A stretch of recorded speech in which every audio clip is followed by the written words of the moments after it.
Hemshech Beis, Volume 1. We're in the beginning of early beginnings of chapter 226 on page 457 in Discourse 56.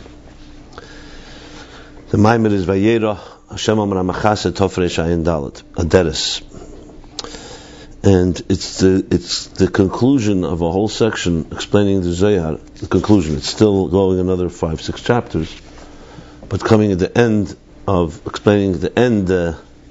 What they called the other end of the discussion of Azer Parsha Balak about Kiosisa Pella and Aleph.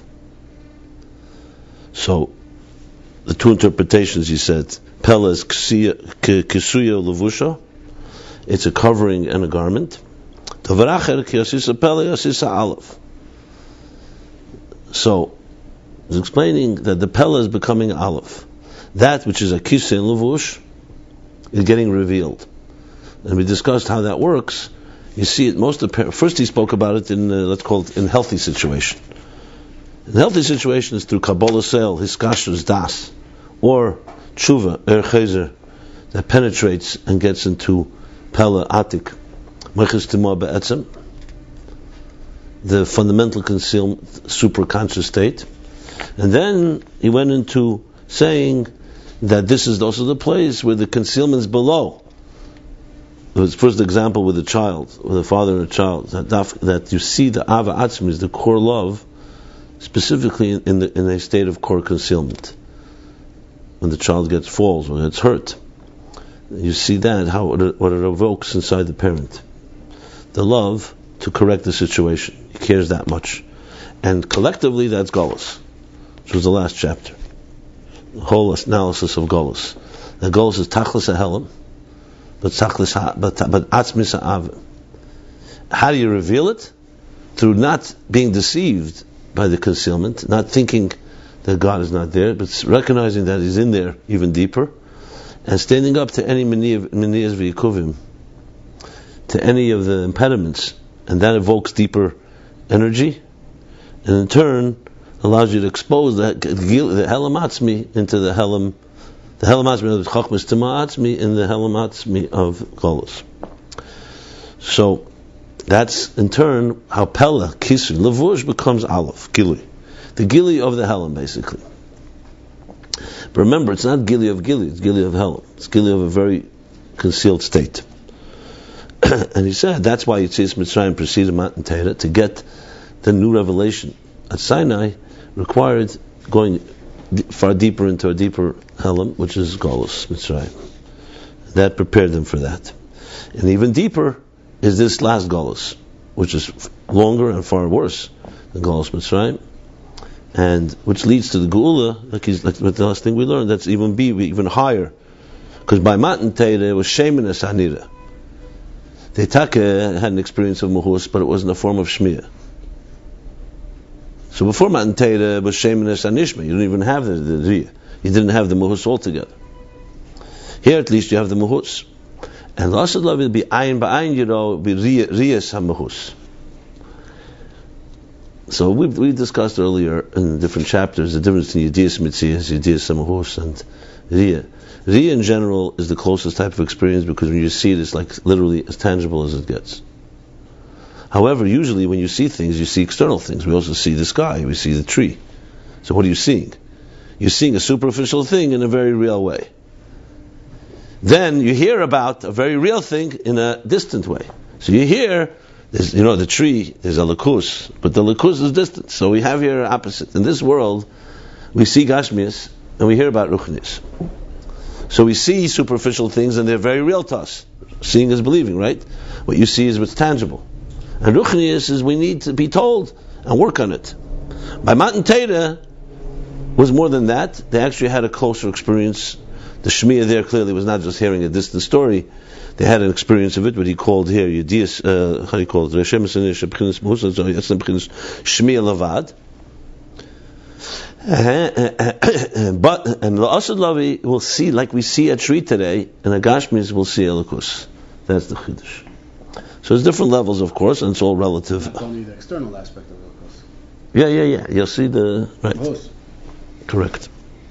You can see by Matan Torah was also the Muhus, but it was in the form of Shemiah.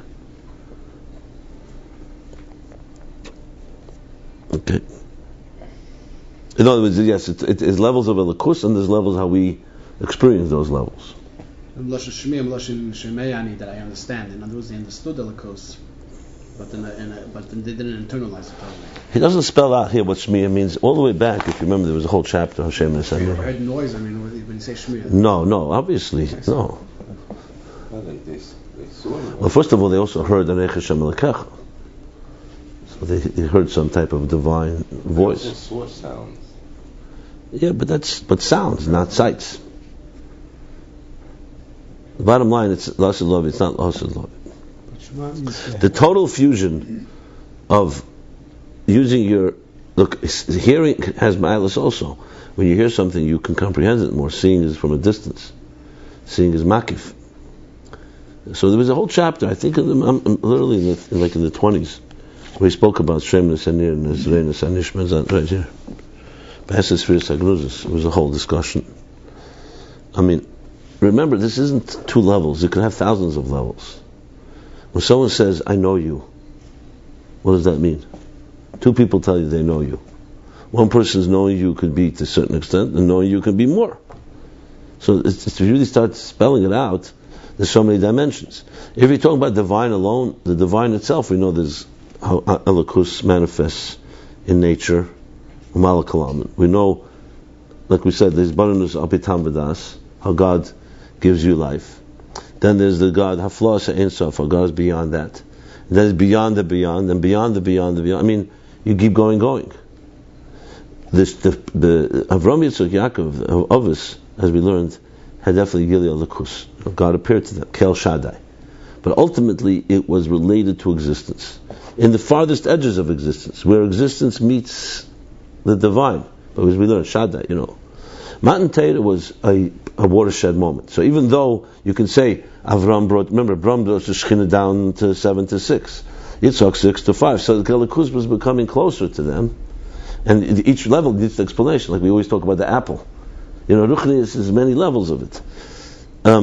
Matan Torah was a watershed moment, was a unique moment. There was a break of the breach of the schism between the divine and existence. Think of it as a schism between matter and energy.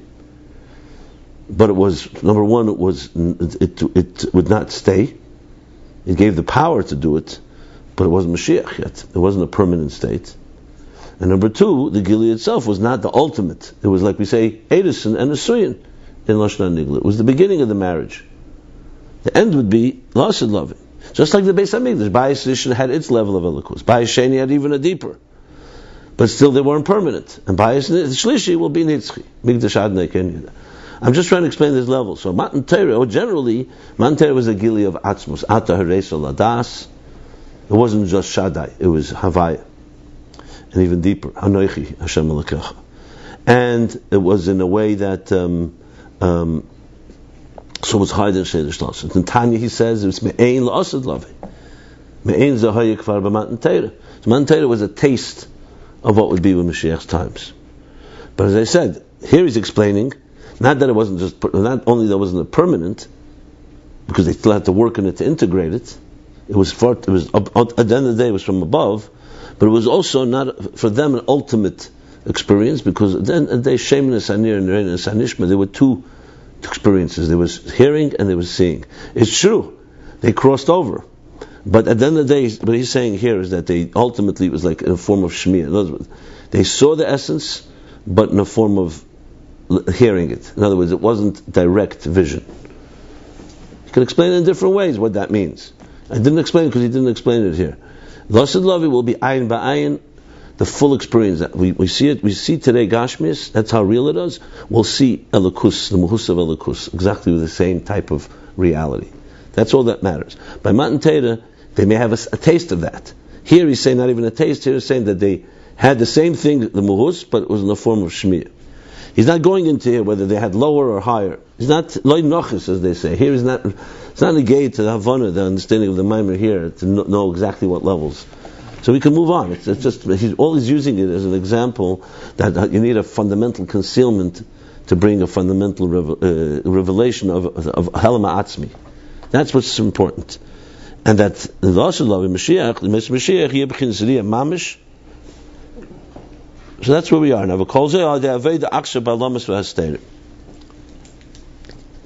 It's our work. Now he's going to explain Pashat Naveda. Next piece is going to explain what exactly do we achieve through Aveda. How do we do this? So before, the words were just, let's make sure, remember, was to stand up against every impediment and not be nespal, and not hesitate, not restrain. Nothing can stop us. Additionally, using the darkness of Golus to evoke in two ways a deeper passion. One, that the Nefesh Abamis cries out deeper because of its distance. When you're in Sar, when it's Sarle, when you are constrained, there's a deeper cry. Take of Eis Nefesh Abamis Mishapach L'Kedusha. Hein b'tshuva b'chele atir. That's what we said. The cry that you're in a place that's very tight, very locked. The hein b'chinas takev, and the intensity of the love and pleasure. We said that the heart and the flesh themselves. What did he say? Jubilate. He said exaltation. Fine. So now he's going to discuss further this Aveda. For Inyan who, Tihine Yedua. This actually is like a very grounding piece. He's bringing together everything in a practical way. 7 lines from the top. Yeah, 7 lines from the top of Shem. V'hine, Inyan who rather, the Inyan in this Aveda. What's our Aveda in Helen Behester? What exactly is the Aveda? And he's going to explain something very dik about how Dafke in Elam Hazeh we come to appreciation of God that you can't appreciate in the higher worlds. Because you see, the problem here is he wants to say that the Helam of Golus is going to give you a revelation of a level of the divine that you don't have when there's Gili, or just a Ha'ara, right? Mm-hmm. The question is, how is that possible? At best, we can come to the same Gili. We say, you know what? Golus hides God's presence, and we come to realize God is here. How could you have a deeper understanding of God? That's not been explained yet. So he needs to explain, where's it deeper? Why was it worth it? You want to explain Helam Ha'atzmi. How do we see Helam Ha'atzmi? What are we going to gain? What did we gain through this work here? You understand? That's not been explained yet. He said we do gain, and we gain it through the Helam, and we gain by not being expelled from the Hell. But what's the process? So this is a very key piece here. Everything seems to be key. The descent of the soul below. The whole purpose of it is only for one thing. It's only to refine the body and the animal soul. Like he says in Tanya, the soul didn't come down for itself. It came to Mivara, the Guf and Nefesh Abamis. Just for the record, there are places where it says, Chassidus, Neshama came down to reveal deeper powers of it. So the Rebbe addresses this already in some places, that there's two kavanas. The ultimate, it's like the kavana of whether God wants the world in order to reveal himself, his keiches, the galus shlemus keichesov, or it's dira b'tachtenim. So the Rebbe compares it to, it's in the chelik, Lam Tav Shalamet Ches, I think, Lech Lacha, Noach Siche. Lamet Ches, the end of the Isaf is the chelik Chof. So I just want to qualify that here he's talking Levar, it comes down to Mevar. And the point is, once it comes down to Mevar, it also reveals in the Neshama higher things, which is also true. That Neshama Atzma, Liyesem B'chinas Atzmis Alakus, because the soul on its own, well, it's missing. It's being that it's the core of godliness, then it can't be coming down for itself. Now he's going to go on the whole explanation how the neshama's core godliness, which we've already learned, but he's going to say more issues. The neshama is, like it's known, the difference between all the creatures, also the higher and supernal angels, compared to neshama is the kol nevrayim, all creatures, including the malachim, all creations, creation. The root of their coming into being, their creation, comes from the outer containers. Did we learn this already? We definitely learned about Chetzenis and Pnimis HaKelim. Yeah, we learned this. And from the outer dimension of the energy.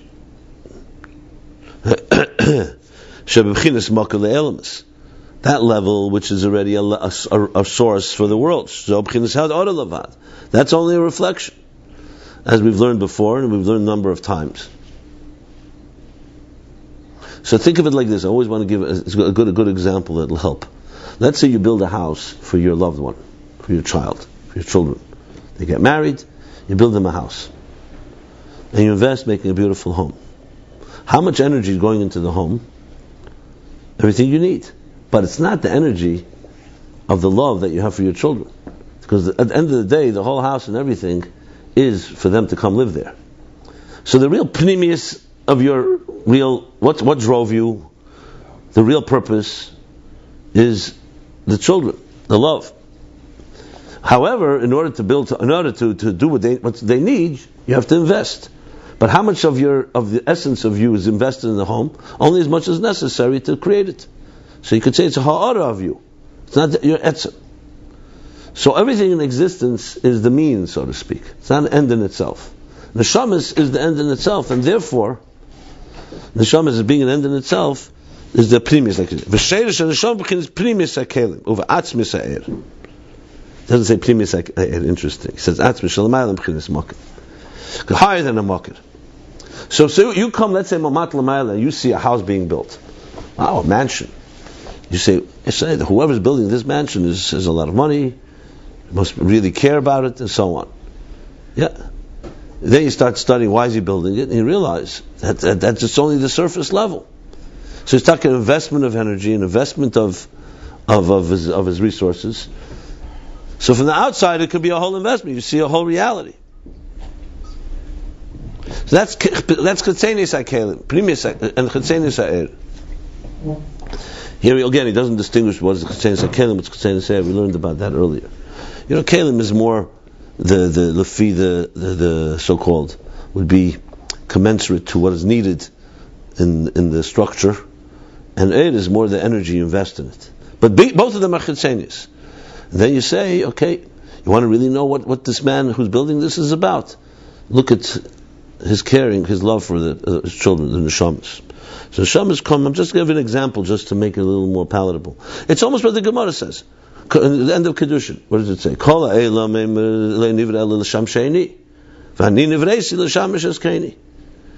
Basically, the distinction between the Heksher mitzvah and a mitzvah, like between things are built in order to prepare the ground, and one is the actual inner purpose. So the neshamas is rooted in higher than the makir of the creation, because the makir of creation is the makir of building the home. That's not the makir. There's higher than that. There's the love for the children. In this example that I'm giving, okay.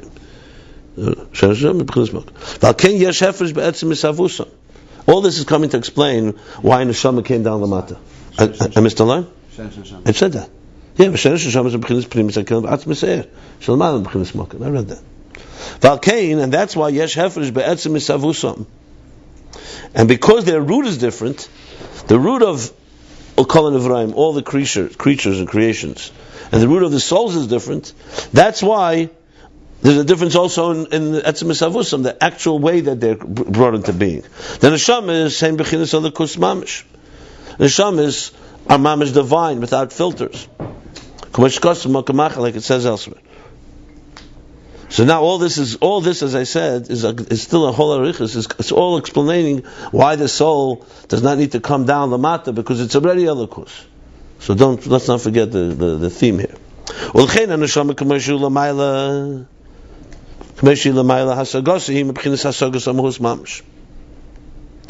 That's why the soul, the way it's above, what is its comprehension? Mamish muhus. So if you're able to go into the building that you're building for the soul, and as the building, or as the builders, tell me, what do you know about the architect? They'll say, we know that he knows how to build a building.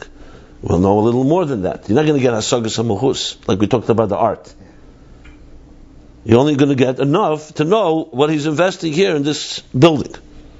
It's not but the neshama itself, yes, the neshama is a child of is an expression of that divine. The neshama is going to live in this house.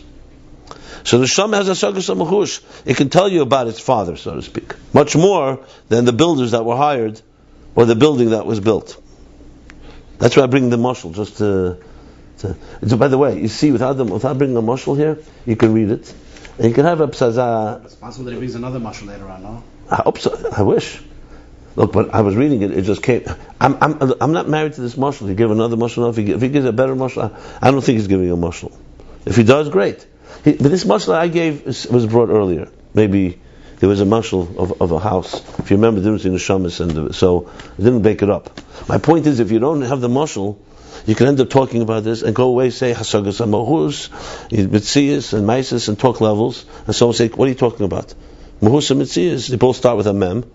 What's the difference between them? Huh? No, I'm just trying to point out how you can learn a page and not even know what you're talking about, and even know you could say exactly what it says here without making a mistake. But there's no hasaga. Yeah, good, Mister. Because we're not talking about tangibles. You're talking about, they're both intangible. One is mahus, one is the ha'ara. What did he call it? Not mahus mamish. He called it mitzias. Mitzias, you said. I said mitzias. He says it. Mitzias levad. He's mitzias levad. Okay, he said that. Chetzeni sa'er, chetzeni sa'kelim. Okay, he said mitzias levad. In the hasaga, he said mitzias. He said mahus. Okay, good. Now, so here we go. So they had right. So that's what the neshama has. It doesn't just know that it exists. You can say, from the building I know there's an architect. That's all you know. Tell me something about mahus. I don't know. Obviously, in the Metzias, you could say I can know a little about him because I see how he builds it. As we've talked, you could figure out from the art. You could figure something out, but it's not mahus of the. You can't say it's the mahus. Now he's comparing it to Atzilus and Biyah. In a way, this Hasagi he's talking is similar to in the world. Neshamis is Atzilus, and Biyah is like Nivraim, Malachim, and so on.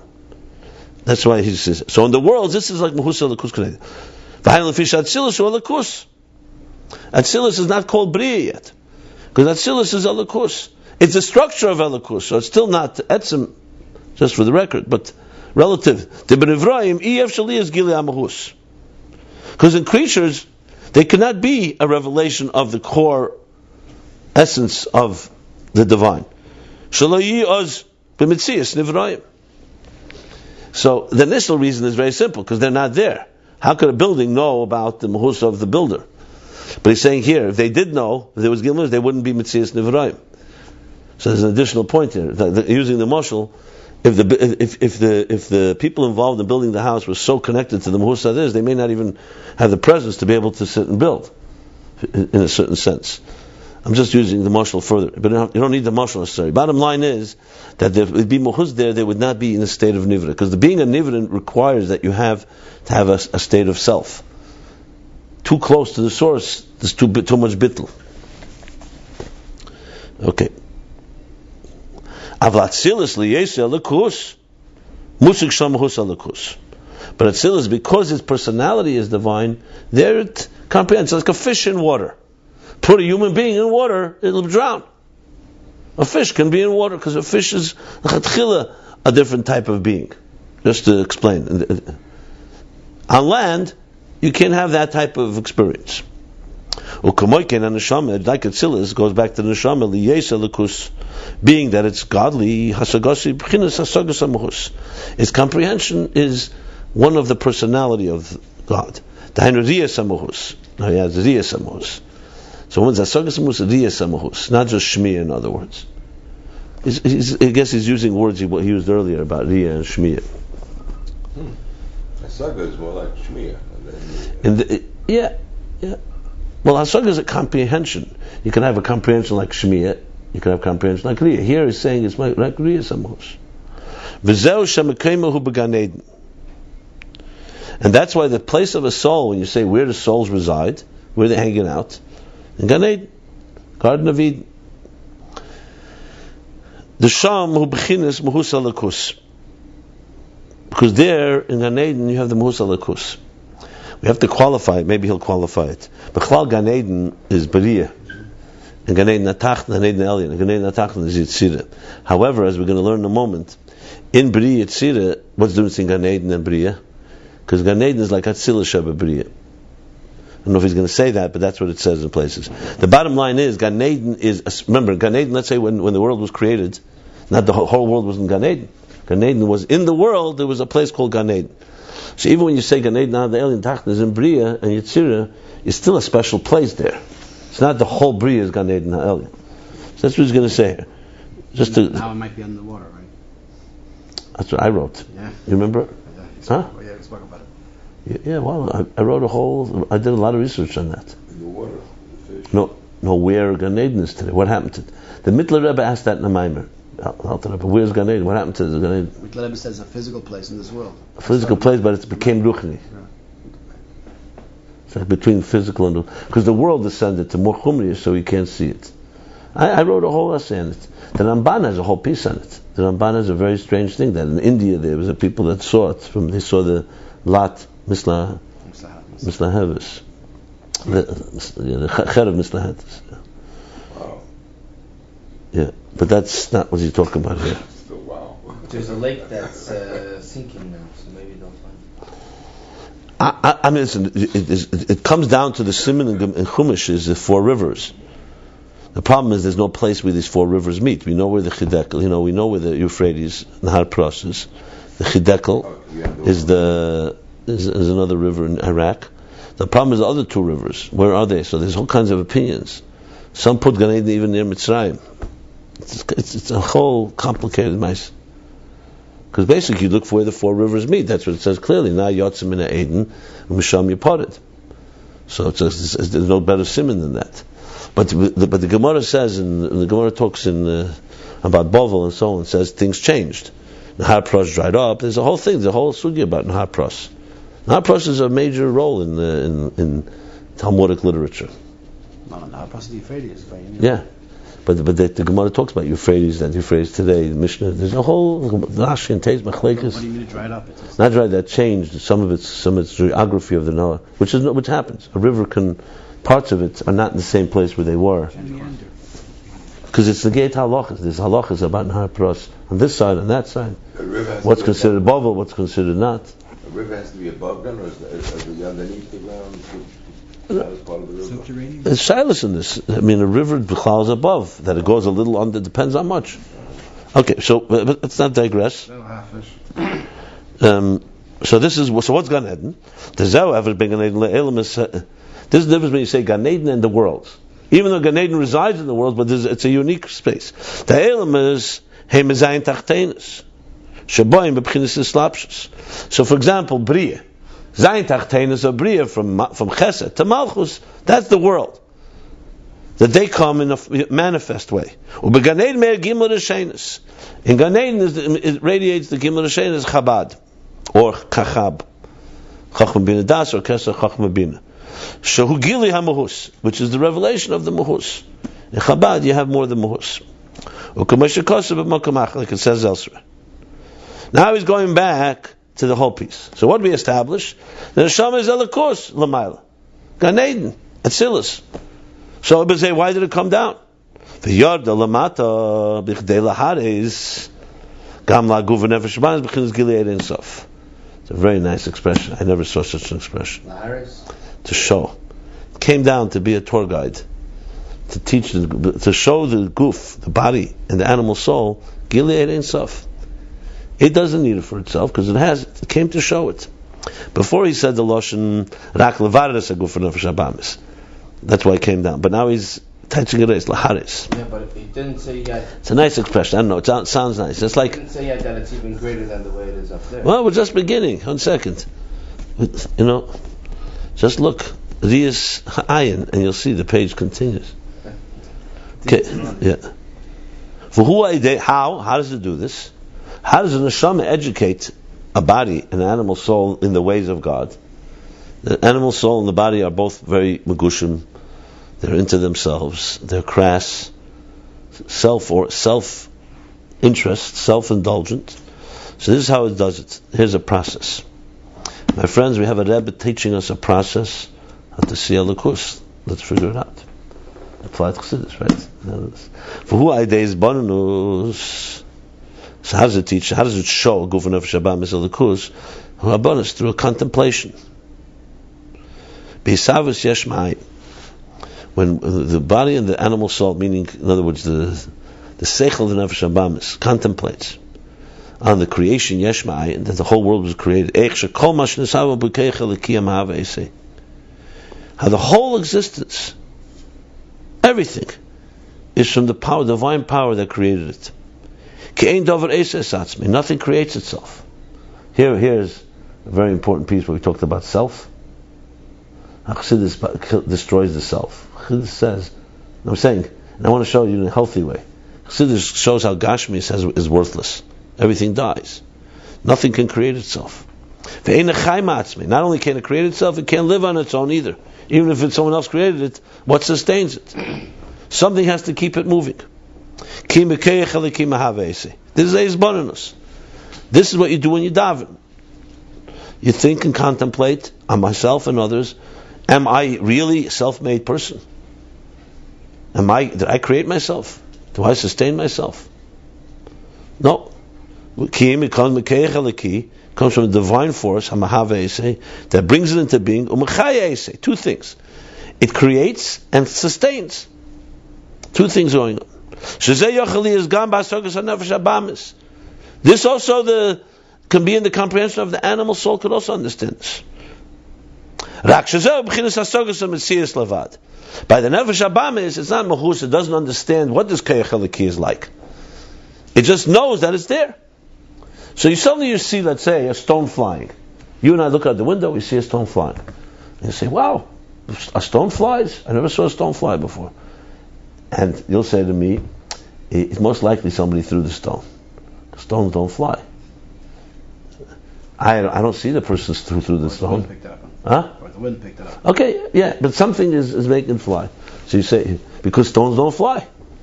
So what do you know about the fact that someone's throwing it? You know Metzias. You know somewhere something caused this to fly.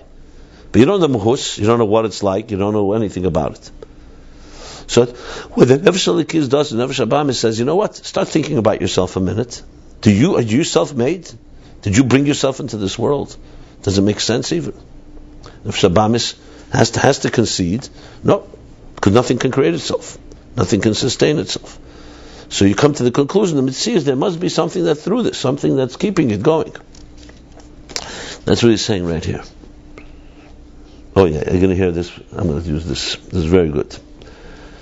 Ched is so fundamental. We had things like this already.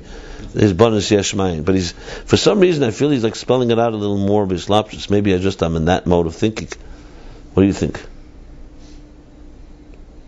Become a dem davening, my friend, right? I like a minute. Because it doesn't see the mahus, the personality of the ayin eliki. Remember, ayin here doesn't mean nothingness. Ayin means it's simply invisible to you. It's like ayin. It's a what? It's the ayin eliki, as opposed to the yesh that you are, the ayin that is bringing into being. Because had we been given permission to see, then we would have the other way around. We wouldn't see the yesh. Like he says in Shari Yichud V'Amunah. Right. We wouldn't see the yesh. The yesh wouldn't be a yesh. There'd be no yesh. There'd be no guf nefesh abamis. There'd be only that. There's the Rabbi in the Balkan. Yeah. So then he goes in the footnote. I'm sorry, in the parentheses. You understand that, just like you see in an X-ray, you can only see the inside and you don't see the skin, the outside. So I'm exactly the same thing because we have something to actually understand that. Yeah, and by the way, if you lived on the X-ray level, you couldn't exist as a human being because you'd be so much in the source. Yeah, you only see the fingers. Because you'd be like he says in Tanya that it's the air of the shemesh in the shemesh.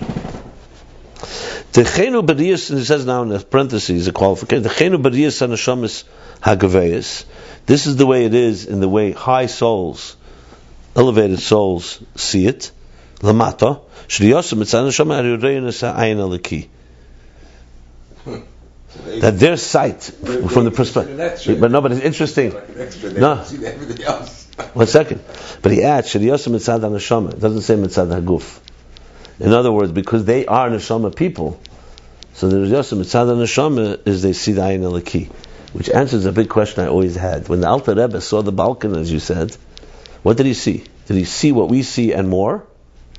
Like, did he see a beam, but he also saw the energy within it? Or did he just see Ayin Eliki and no beam altogether? So I think the answer is both. His neshama related to the energy, and the outer layer doesn't matter. It's like someone sees the fruit, the peel is insignificant. But he also had a guf, the Alter Rebbe. He had physical eyes. So when you looked at a wall and he looked at it, you both saw a wall. He just saw more than a wall. So his physical, the way the neshama is the guf, did see physical, because he also did a mitzvah with Gashmias. Alter Rebbe put on film. He wrote Shulchan, he took a pen. So you had to say that he related, because if he's only a Ish Ruchni, and only Ruchnis, then he wouldn't be able to relate to Gashmizdika world. So the Mitzad Neshama really adds that pshat. Because you could say, Mitzad HaGuf he sees. No, he's in Neshama Guf, and he's also a Guf. So taka like a doctor. When you see an X-ray, you could see it two ways. This way, when I looked at it, I wasn't medayik that way. I'm just adding. The neshama is such a high. That's why they're able to see a sign of the key. No. Because 1 second, because you could take out the words Mitzad Neshama. Shiriyosam Harihim Rei Ayin. Why does he have to add Mitzad Neshama? No, I see what you're saying. No, anyway, I'm not saying it's muchlik pshat. It just struck me because I said Riyos Neshama is a great lamat Shiriyosam Harihim Rei, and you should just say they're Riyosam. That's how they see things. Anyway, just a thought. Yeah. It's a thought that came to me when I saw Mitzad Neshama. Shiriyosam Mitzad Neshama. Because then you wouldn't need it just to say, because you already said Neshama. Okay, fine.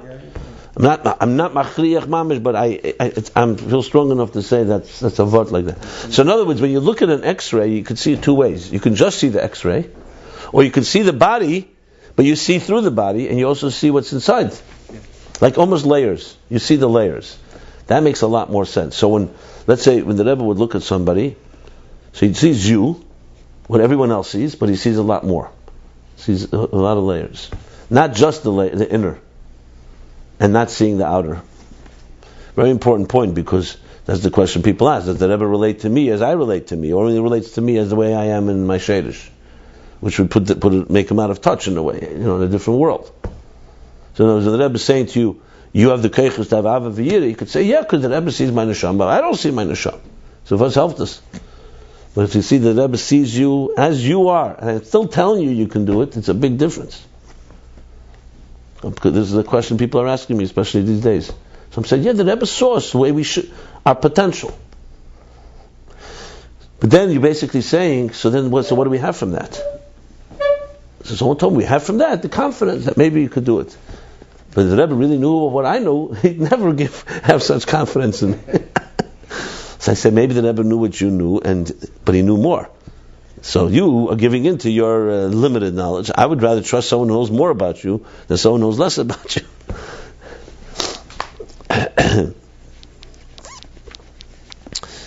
Because I think that's a big undoing. Frankly, I know it's going to sound weird. It's not weird, but it's just coming to me more and more. In a strange way, all the stories we heard about the Rebbeim and the Tzaddikim, how they're completely beyond, really undermine something too. You threw them only into beyond. And so good, very halik. You want to make the mevsim or the meises. No. In other words, I don't have a problem with the mevsim, but once you turn them into completely beyond, like the Alter Rebbe is like you, not beyond. So then comes the question. Then, so when he says something, is it to me or is he talking about the beyond? So in a strange way, all these things are supposed to be amunas tzaddikim.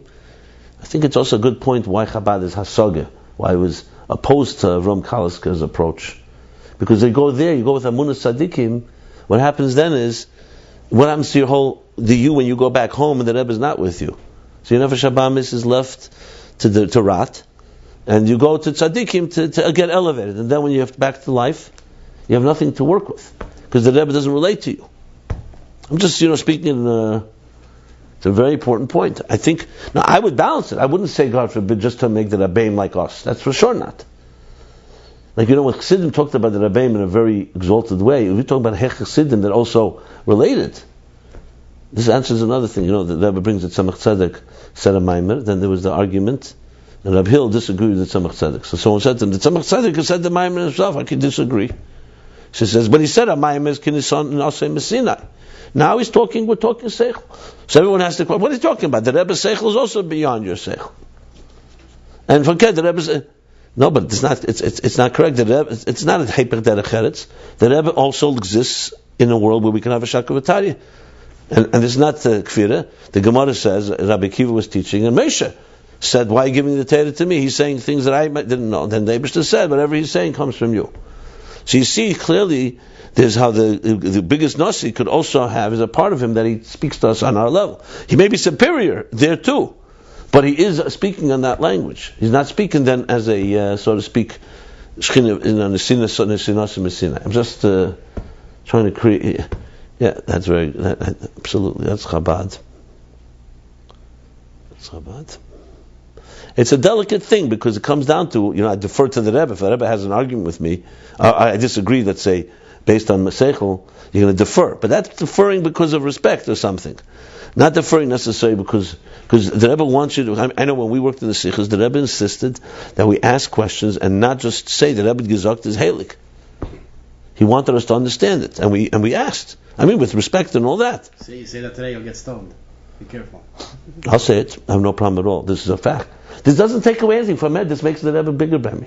But Kashem sheyesh lekecha b'bilti bagvul kach. The Eibishter did that. So God Himself did it. He says, Kashem sheyesh lekecha b'bilti bagvul kach yesh lekecha b'gvul. You can also come into the world of Seichel. He has to only exist in the Heilige. The bottom line is, if you relegate God too high, and the Rebbe, then it's also not a grace mile. It ends up being that. You have to say it like that, otherwise you make a whole barrier between the Rebbe and his people. Yeah, but the question people have is, okay, but, listen, this is a very good way to essentially have to not deal with the whole Aveda that Chassidus demands. You say it's not for me. It's Heichedargis. About the Chagas. Okay, so that's them. Okay, so now we go back to Nefesh Habamis. So he only sees, because if he saw it, he would see he couldn't exist. He wouldn't see the Yesh. Lo Roya say Yesh Klal. Doesn't say the Yesh wouldn't exist. He wouldn't see the Yesh. Okay. The only thing is that Nefesh Habamis can appreciate, can understand that that's the way the Metzias is, Adover, that's how it is. That what is driving the flying stone, what is driving existence is divine force. Their creation is from the Ayin Eliki, the divine spark, the divine nothingness. But Tzarech is bitl hayesh la'ayin. The unknown, I always say the unknown. The unknown, okay, the unknown divine. But Tzarech is, and therefore there has to be a bitl hayesh la'ayin. That's the conclusion. Because if the force behind me that's really making me is the force that creates me, I have to be respectful to it. I have to be subjugated to it. All this is the Mitzagas and Mitzias, meaning the comprehension of the existence of this divine. This is this bonus that we're talking about? This bonus. This is why the Neshama came down below, to educate and teach and show. To show. But now he's going to say the big chiddush here. Even though it's Hasagas HaMetzias, and it's far lower of how the Neshama sees things, there's a Yisron Maila. This is now getting into the Helam Ha'atzmi. Even though, as we just said, the knowing and the comprehension of Elikus in this case is only there's a force, an unknown force, an Ayin, that creates and drives you and existence. Nevertheless, etzem hasogas hadover shekachu harizeh b'chinas riyah mamish. You don't know about the mechus of the Creator, but the etzem yediyah that you know that something is driving this is mamish riyah. It's absolutely what's the word I want to use? Absolutely not resonating. Visible. Absolutely conclusive. In other words, unquestionable. There's no doubt. Huh? Compelling. I think what I said. Absolutely Conclusive is the right word I want to use. In other words, I don't see who's throwing the stone, or that there's a wind, or whatever, but there's no question that there's one. It's not a guess. It's not a theory. That's what he means here. I just want to explain what he means by Riyah Mamish. He doesn't mean, it means it's absolutely like you saw it. So you don't know anything about it, but the fact is Riyah Mamish. Shahari Misamis Ma'id. Because this contemplation is Misamis Ma'id. It's very resonating. It's very lektzach. How do you say Misamis? It's very true. It's resonating true. Resonating. This idea that nothing can create itself, there's nothing that creates itself, and this fact, this logic, is dafka lamata is much more. This thing is much more resonating. Besamtus chushis, in a tangible resonance. I have to have good translations here. Shariheim nifsadim. Yeah, because you see Gashmius is nifsadim on its own. If someone in Gan Eden or Natzilis tells you something, nothing creates itself, they'll say, "My kamashmal," of course. In logic. But they have nothing there that demonstrates it. Because everything there is elikus. In this world, you have a contrast. You see a world that's dying all the time. Everything is created by something else. Everything deteriorates. Everything erodes. Everything ages.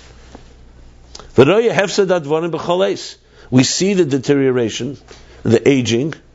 Hefsed is also the wearing down, you can say, of everything. All the time. Havim.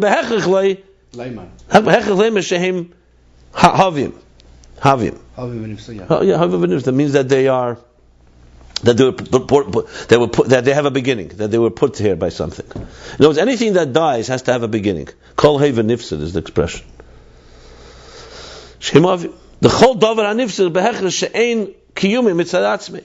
Anything that is deteriorating, anything that ages, erodes, behechlech, that its kiyum, its sustenance is not on its own.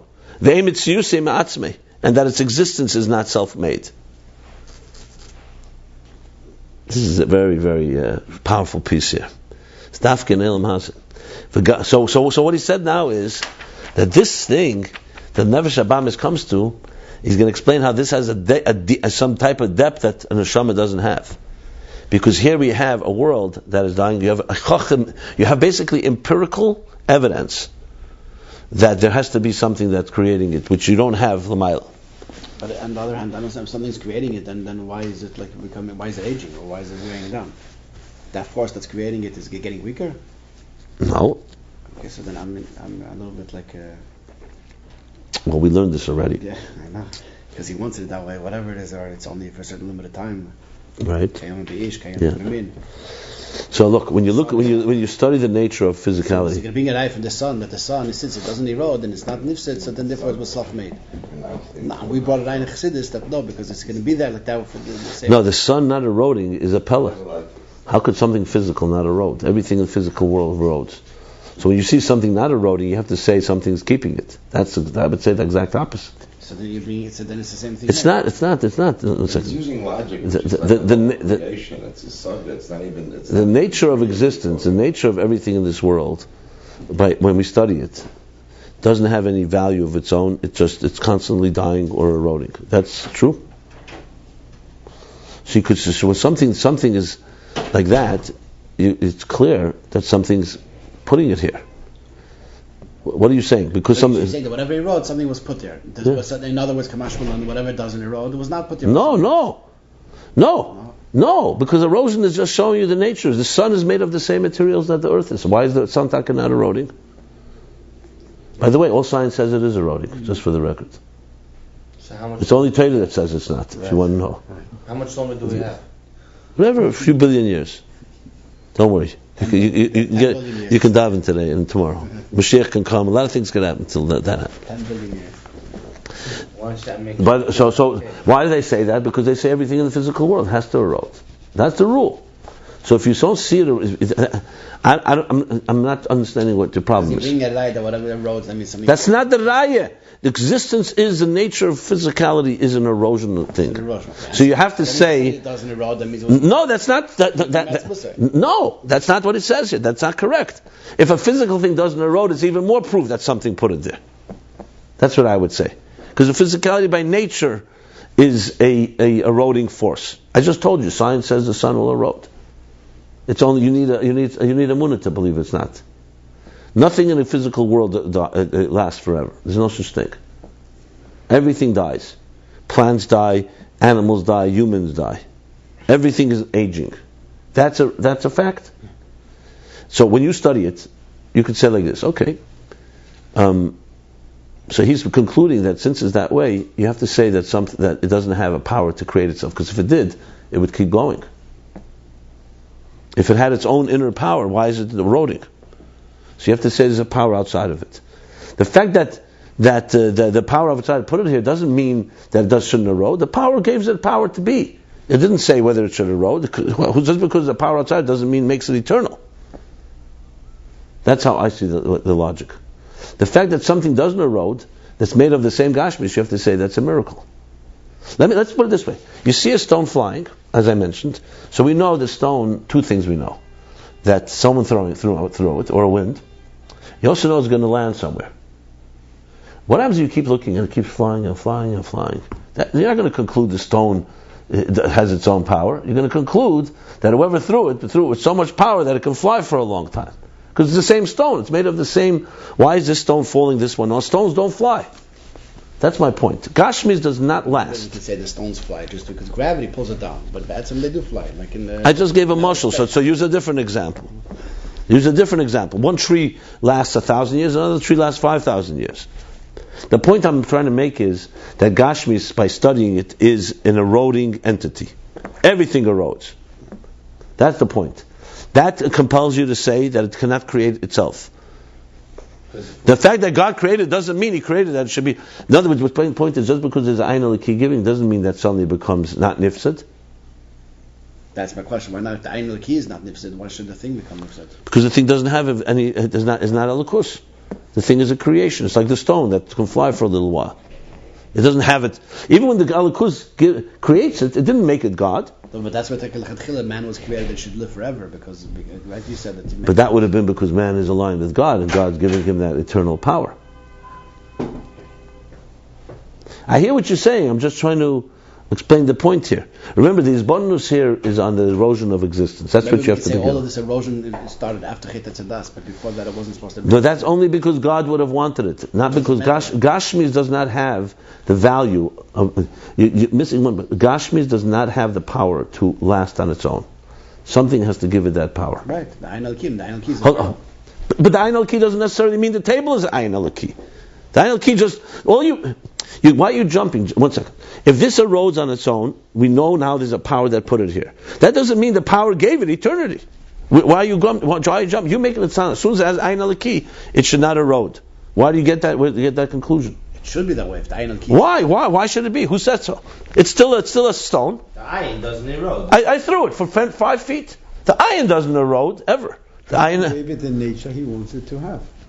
Not only that, Gashmis doesn't have. He needs to do something extra. Why do you conclude that if I threw a stone, now that I'm throwing it, the stone has to fly forever? Because as long as the wind was there, it stayed up, right? No, don't bring me rayas for miracles.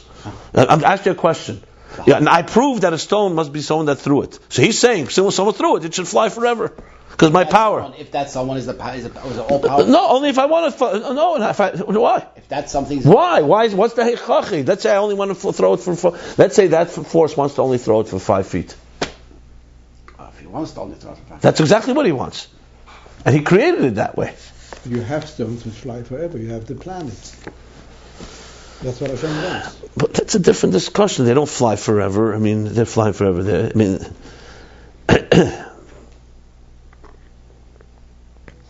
Let's go back to the point. Is Gashmis is mechiach that it could not have created itself. That's what he's saying here. That's all that's relevant here. Something had to put it here, and something has to sustain it. some things are sustained longer. Some people live 10 years. Some people live 100 years. But really, nothing disappears. It just changes age to a different zach. Nothing can really disappear. Everything remains. It changes. So you're asking a question. Okay. It changes tzura according to the Rambam. It changes from matter to energy. That's what they would say today. Well, there's two answers to that. First of all, the mere fact that it's changing and can't stop that change also tells you something. It tells you that it's subject to some other rules that are causing it to change. So it's not like it's part of its nature. It's just changing form. And the tzura will die. A human being will turn into energy, but they will die in this world. And so that the mere fact that died, Helikus is something that is real. Not us, because we're going to be Chaim Nitzchim. Last generation. Now, that's number one. Number two, if you go deeper, Gashmis of the world, not just that it erodes, by its personality, doesn't have power to create itself. Nothing in this world created itself. Everything has a source. Every tree has a seed. Every child has a parent. Every parent had a parent. There's no such thing as self-generated something. It doesn't exist. He doesn't bring this proof right here. He just says, "Ein davar tzeis asasme." So it's true. The davar hanifsid, you'd have to say, the fact that it's changing, it's losing, it's dying. Look, when someone dies, we don't say, "Hey, turn into energy." Let's not cry. It's a serious transition. That's one thing I want to say. The next thing is, if you really think about the philosophy of it, the fact that it died, moved from matter to energy, doesn't mean that it's eternal. It just means it can change shape. But that doesn't suddenly mechich, this thing must be forever. It's still by nature something that is not, like I said, is not self-made. So I don't think that weakens the argument. It just causes us to think about it more comprehensively. It actually strengthens the argument because it means there's something external that's running the shows that it keeps going in the cycle. Well, look, let's put it this way: if this was if a stone can fly on its own, if an object has its own, is created itself, why should it have to change tzura? Why? Exactly. Why should it have to die? Why should it have to die and turn from matter to energy? That's the reason. So you could say that's what it wants. Okay. So you have to start stretching that it's its own God. It created itself, and it created itself in a way that it should die, meaning that its shape should change. And you come up with I know that Could you say that everything lives eternally, but because of outside forces, it gets worn down and it dies? No, you can't. Not in Chassidus or Torah. Eternity is not in the domain of existence. Nobody, not even scientists, who deny God's existence, say the world is eternal. They say it will die. It will all end, just like it all began. So that nobody argues. No, because all kinds of atmospheric pressures that are... No, but you heard what I just said. There's nobody on earth, even unbelievers don't say that everything is eternal. Because the nature of existence is not eternity. It's not an eternal existence. Nature of existence is subject to change all the time. That's a rule. It may change from form to form.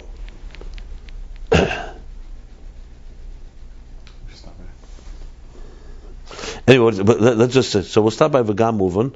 But what he's leading to is that in this world, this type of contemplation brings you to a tangible resonance of a truth about God that does not exist above, is what he's leading to. Dafke v'lo, dafke guf nefesh habamis. So let's stop here. We continued chapter 226. We're on the top of page 458.